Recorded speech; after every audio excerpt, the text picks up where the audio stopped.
Tikam Samurai 2, di Negeri Matahari Terbit. Episode 51. Pembalasan Bandit Kumagai Gumi.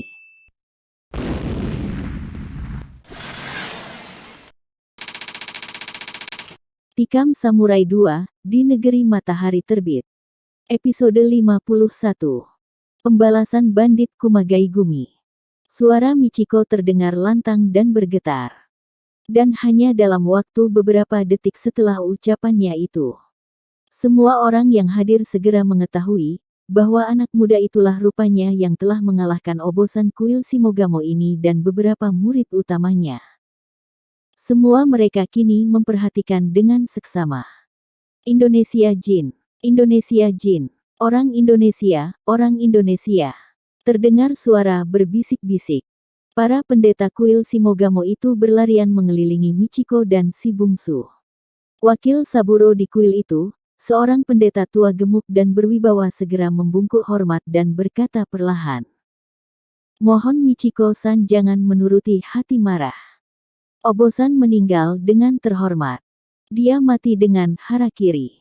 Bukan dibunuh oleh anak muda ini.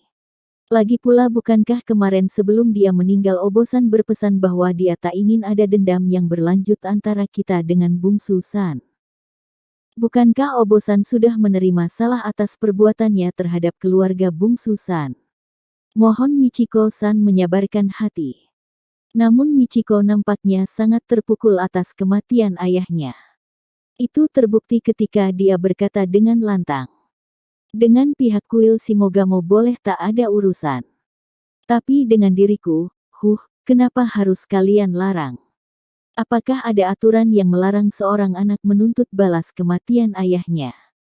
Pendeta itu tersurut mendengar ucapan yang kurang pantas ini. Si bungsu masih tegak. Tangannya tergantung lemas. Bahu kirinya berlumur darah. Namun dia tetap tegak dengan tenang. Dan dengan tenang pula dia menghadap pendeta-pendeta kuil Shimogamo, lalu berkata, "Saya minta maaf atas kejadian kemarin. Dan saya ikut berduka atas kematian obosan Saburo." Dia membungkuk dalam. 12 pendeta yang tegak mengitarinya membalas penghormatannya dengan membungkuk pula dalam-dalam.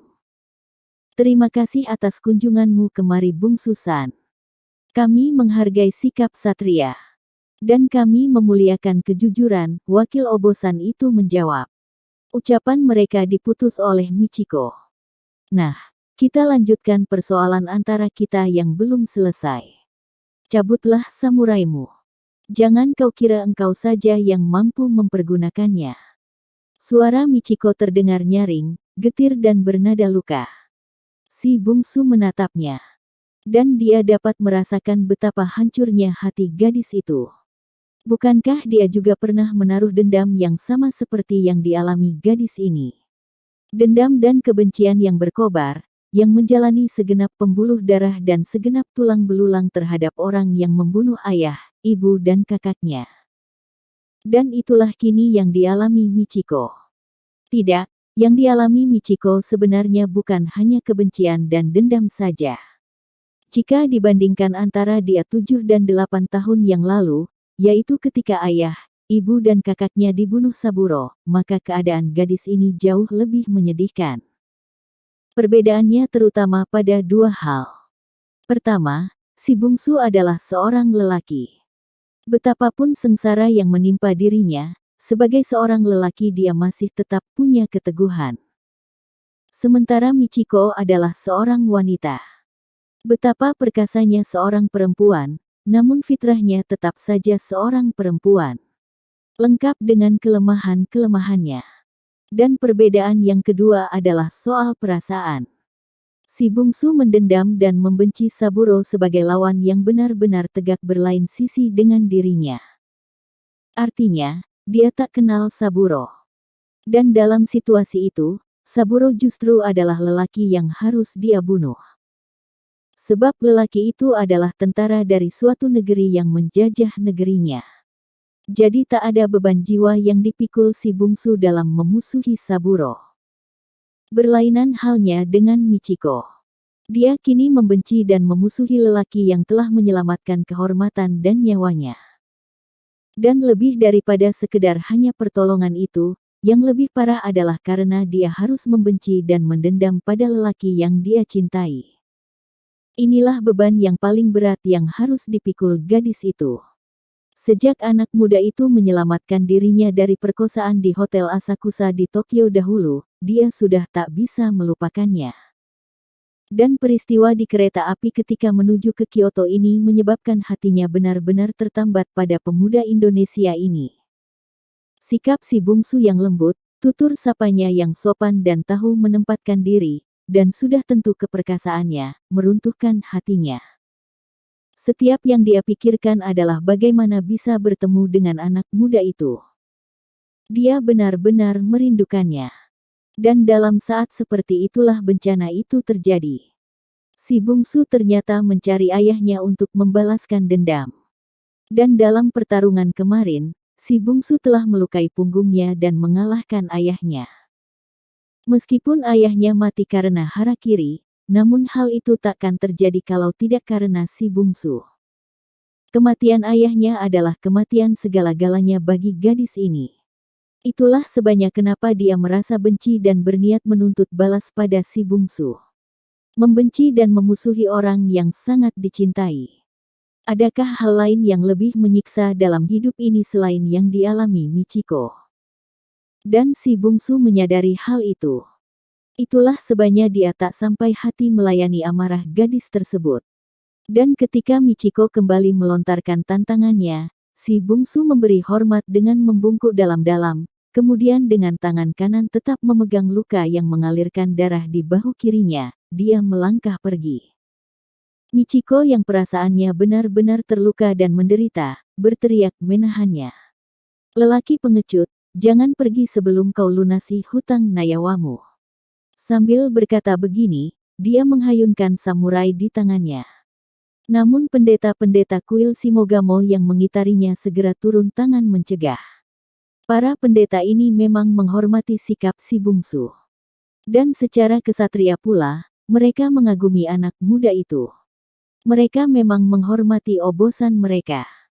Tapi kisah anak muda ini, bagaimana bertahun-tahun dia mencari Saburo yang telah jadi obosan itu untuk membalaskan dendamnya, benar-benar membuat mereka jadi simpati. Apalagi dari mulut Saburo sendiri sesaat sebelum meninggal mereka mengetahui bahwa anak muda itu telah menolong Michiko dari perkosaan tentara Amerika di Tokyo. Michiko terkulai pingsan. Bukan karena dendamnya tak kesampaian untuk membunuh si bungsu. Tidak. Dia pingsan karena pukulan batin yang luar biasa. Dia ingin si bungsu tak meninggalkan tempat itu. Dia ingin si bungsu menemaninya dalam saat dukanya ini.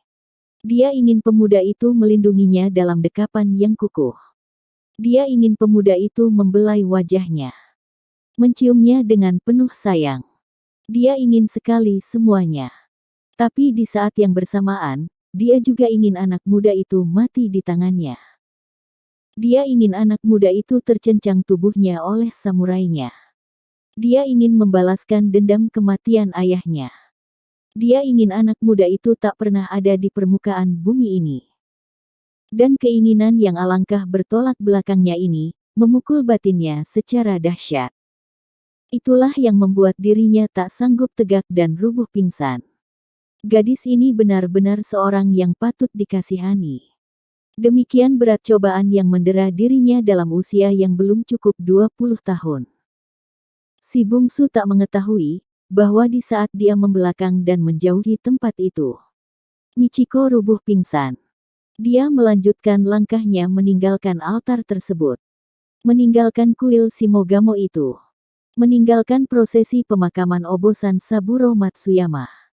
Lelaki yang pernah dia cari selama bertahun-tahun untuk membalaskan dendam keluarganya. Dan hari ini, lelaki itu dikuburkan dengan upacara penuh kehormatan. 10 hari lamanya dia terbaring dalam musim dingin itu.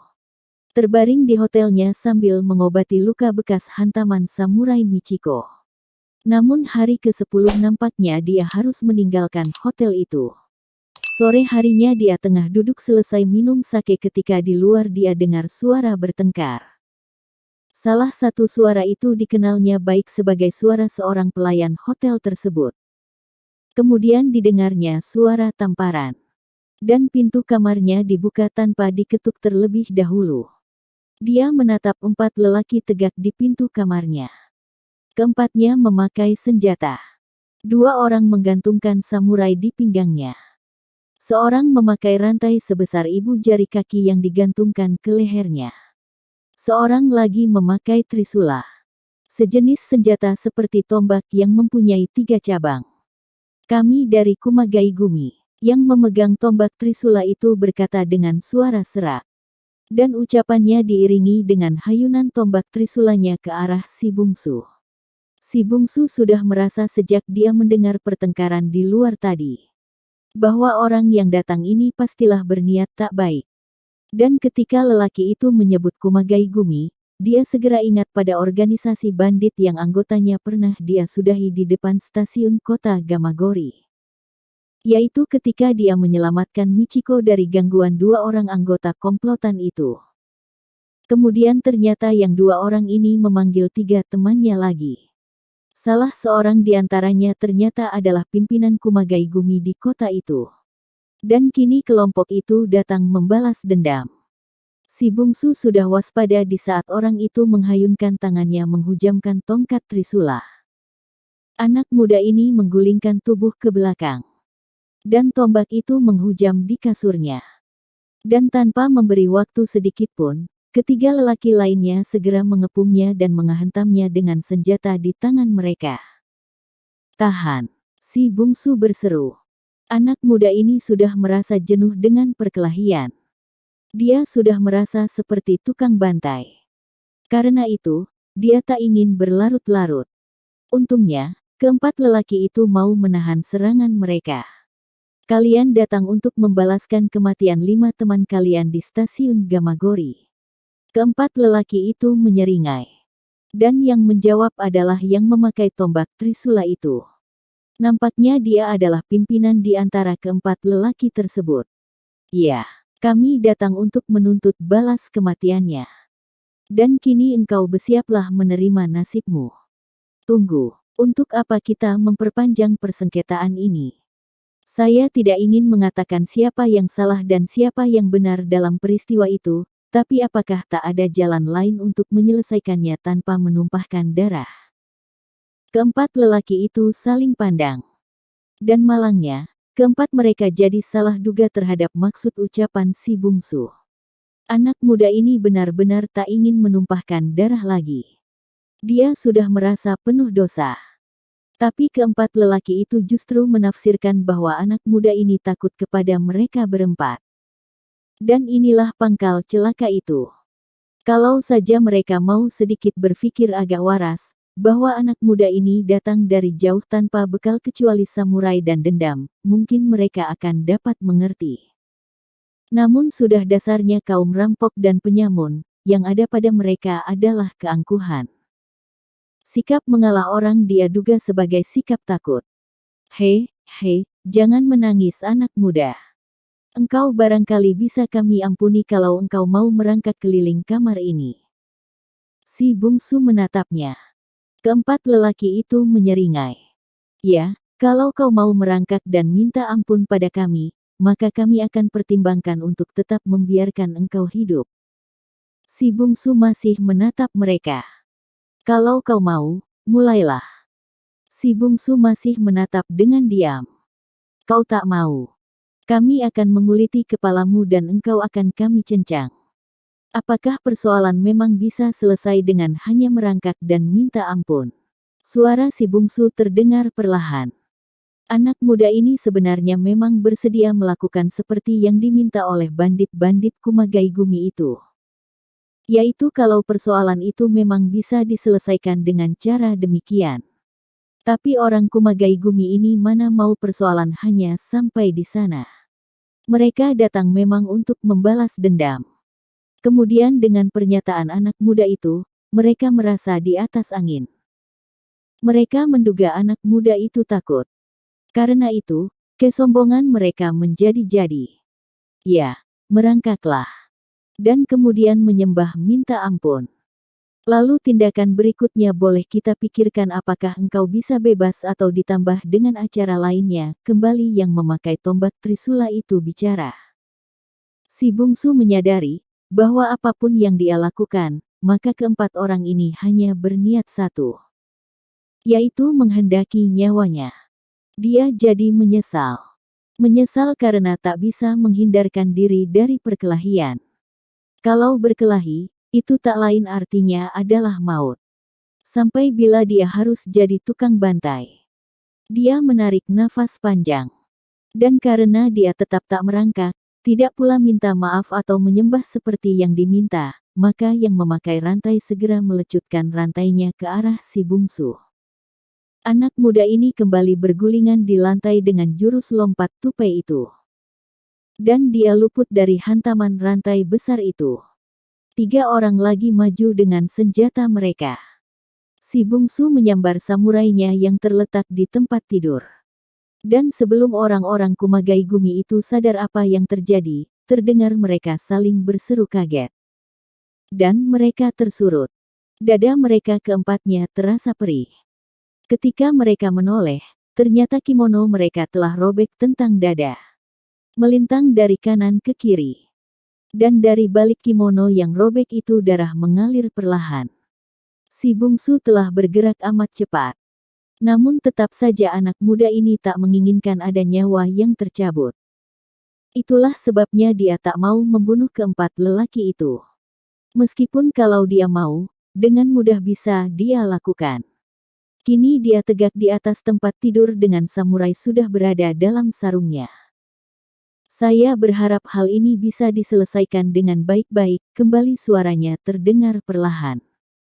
Namun keempat anggota Kumagai Gumi itu bukannya merasa beruntung bahwa anak muda itu telah berlaku sabar. Mereka justru merasa terhina dan menjadi meluap amarahnya.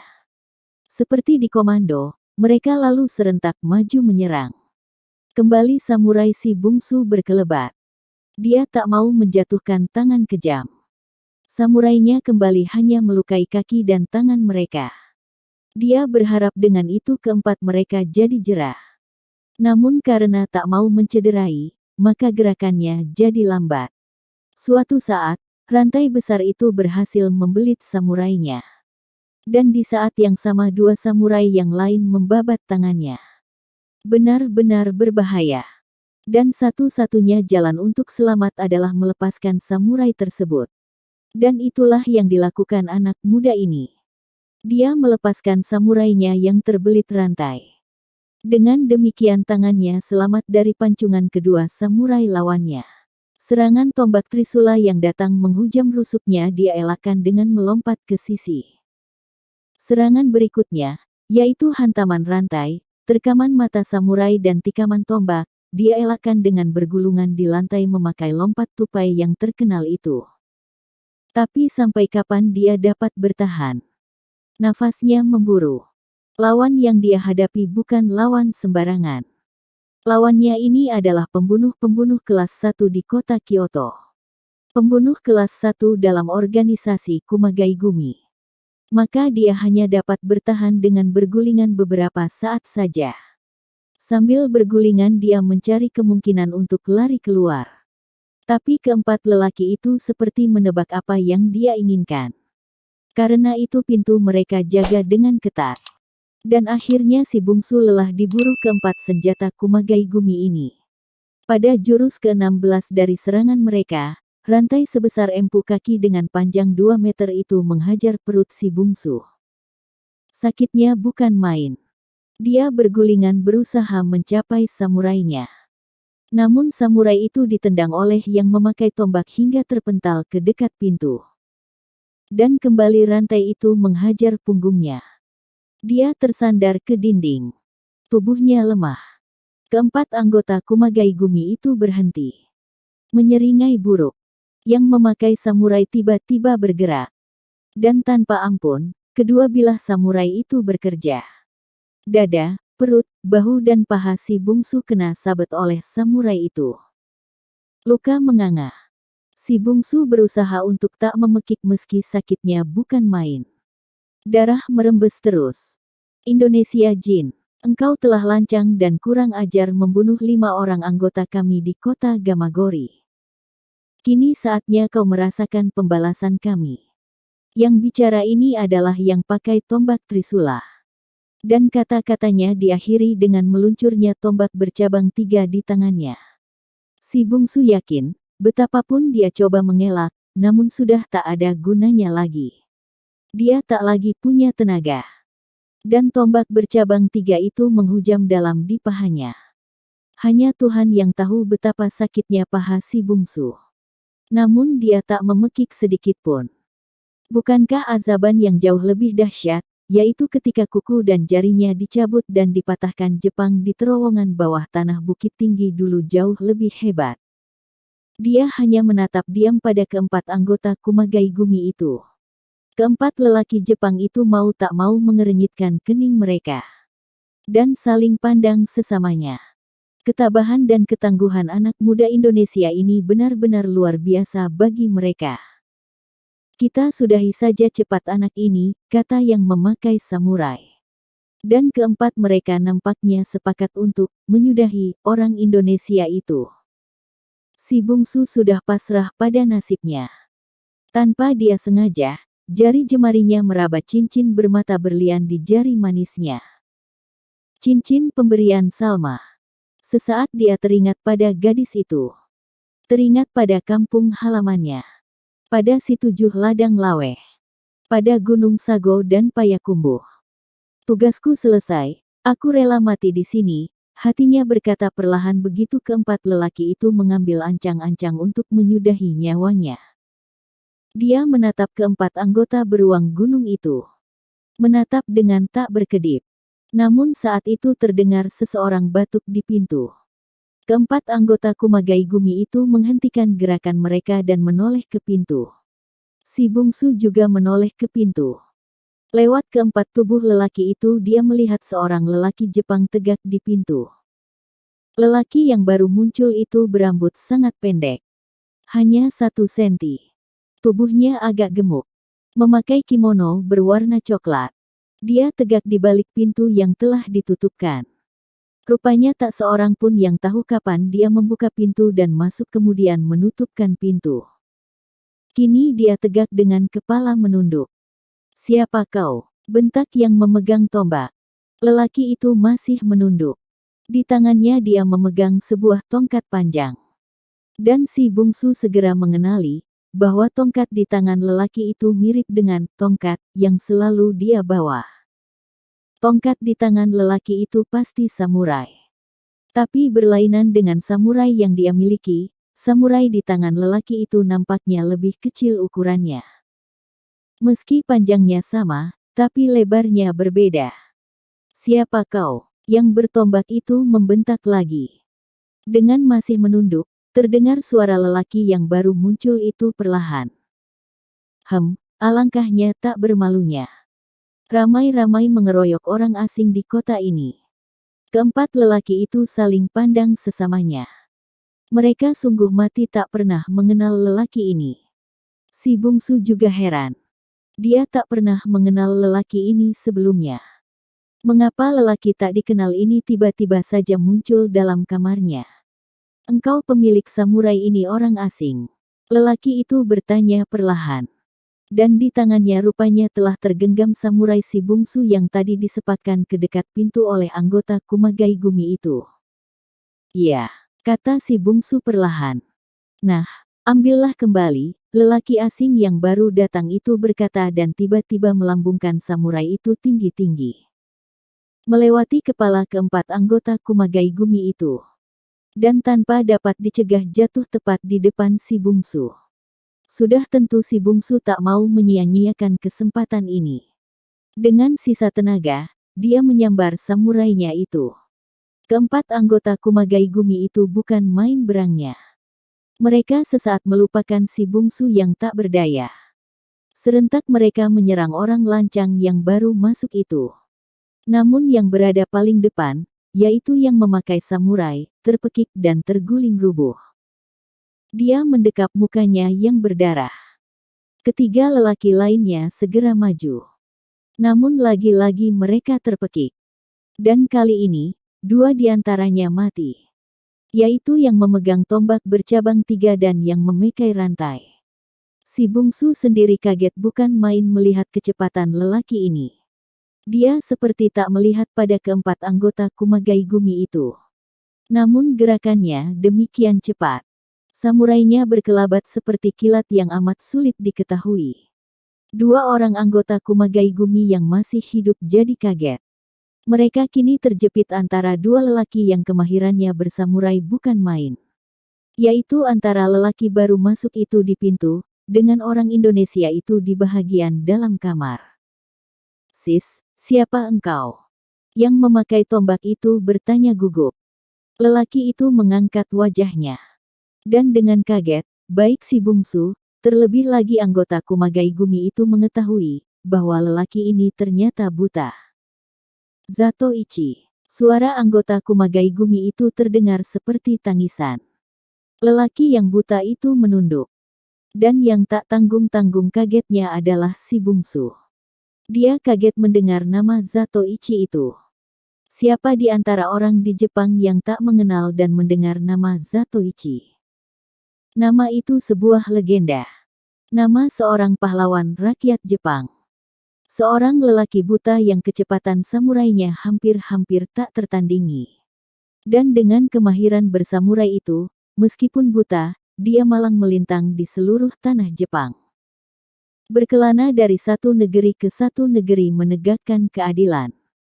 Dia seperti malaikat penolong orang-orang teraniaya. Meskipun matanya buta, tapi hatinya sangat mulia. Orang Jepang mendewakan dia. Kaum penjahat sangat menakutinya. Dan si bungsu mendengar kisah kepahlawanan Zatoichi si pendekar buta ini. Dia mendengar cerita itu dari Kenji dan adik-adiknya. Namun, bukankah masa Zatoichi sudah lama sekali berlalu? Nama itu kini hanya terdengar sebagai suatu legenda. Seorang tokoh di masa lalu. Dan kalau kini dia hadir dalam kamarnya, bukankah itu suatu keanehan? Dan keanehan itu juga terasa di hati anggota Kumagai Gumi itu. Zatoichi sudah lama lenyap. Bahkan banyak orang menyangka dia telah lama mati. Kini siapa yang tegak di pintu itu? Dan suara lelaki buta itu seperti menjawab pertanyaan tersebut. "Ya, saya Zatoichi." Suaranya perlahan, lembut dan sabar sekali. Tetapi engkau sudah lama mati." Zatoichi tertawa renyai. Dia menunduk. "Ya, saya sudah lama mati. Dan yang ada kini adalah hantu yang akan memusnahkan kejahatan kalian." Suaranya seperti bergurau, namun anggota Kumagai Gumi itu takutnya bukan main. Dia mundur, dan tiba-tiba tangannya yang bertombak itu menyerang si bungsu. Kalau orang ini benar Zatoichi, maka dia harus berjuang keras untuk bisa hidup. Dan jalan pertama yang dia tempuh adalah menyudahi orang Indonesia yang masih duduk terhenyak ke dinding itu. Tombaknya terangkat. Namun si bungsu sudah waspada. Begitu tombak orang itu terayun, tangannya yang bersamurai juga terayun. Tombak itu meluncur amat kencang. Tapi pada saat yang bersamaan, samurainya juga lepas terhayun menyerang anggota Kumagai Gumi itu. Si bungsu melontarkan samurainya sambil menggulingkan tubuhnya ke lantai. Tombak bercabang 3 itu menghujam ke dinding, sejari dari leher si bungsu. Dan lelaki anggota Kumagai Gumi itu terlolong. Lontaran samurai si bungsu persis menerkam jantungnya. Lelaki itu mendelik, menggelepar, dan mati. Kini hanya seorang anggota Kumagai Gumi lagi. Yaitu yang tadi mukanya disabet dengan samurai hingga berlumur darah oleh Zatoichi. Lelaki itu mundur ketakutan. Dia mengambil rantainya dan menyerang Zatoichi di pintu. Suara rantainya gemercing dan menimbulkan angin yang bersuit. Namun dengan sebuah putaran tubuh yang cepat samurai Zatoichi bekerja. Lelaki itu mati dengan bahu belah. Kamar itu kini berubah jadi kamar pembantaian. Darah membanjir di mana-mana. Dan 4 mayat melang melintang. Kini yang hidup dalam kamar itu hanya mereka berdua. Si bungsu dari si tujuh ladang laweh dan Zatoichi, pahlawan samurai negeri Jepang. Bersambung ke episode 52.